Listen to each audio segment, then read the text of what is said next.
major stakeholders, board of management, senior program officer, Kakamega South, Ngaka wanaita Ikolomani, the union officials, that's Kenyatta.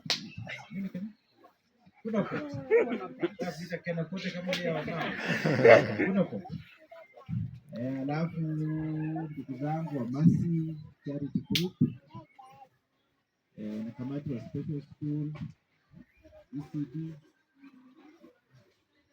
walimu wenzangu, wazazi, KISE fraternity na wanafunzi. Hamjambo nyote? Hamjambo tena? I just give my apology. It's not good to come late and then I delay you around. Kwangu tunasema asante nyote kwa kufika hapa siku ya leo. I know you have a good heart for our school.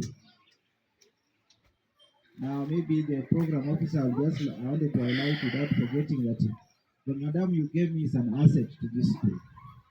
Because in SNE, in special needs education, one of the qualities or one of the courses in networking, you look for resources elsewhere.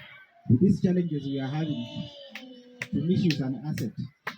Naweza kuwa nimekosa chumvi jikoni lakini atatafuta njia ya kupata chumvi. Lakini mwingine atakuja ofisini na kwambia headmaster, chumvi imeisha. So she is very resourceful. She goes above the board. Kama ingekuwa na kitu ya kusema promotion, ningekwambia umeongezeka madaraka. But I know something will come up because vitu ndio zinapangwa saa hii.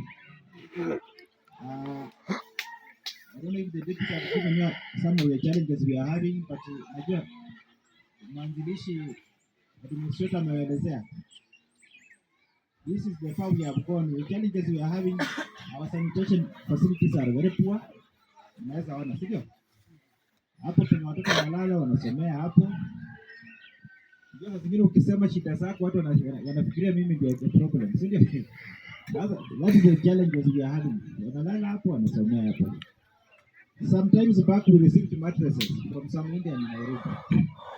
Watoto walinunua hapo zikaisha zote. Lakini saa hii I'm happy to tell you that we are I was in Nairobi the other time in April. Nikaongea na hao Wahindi. Wametuma mtu akakuja akakagua shida akasema analeta 77 mattresses. Analeta 77 blankets. Analeta 77 cups, 77 plates. Now the challenge we are having, these mattresses zinararuka haraka kwa sababu Madam Rachel wakati tunapataka kupandika akaweka marking code. Zile zinaliweka ndio chache zenye zimesurvive. But I try to put up a marking code. I thought it is 2 shillings. Kuweka kwa mattress moja, you spend around 3,000 shillings to cover one mattress. And the price of that mattress is 1,800.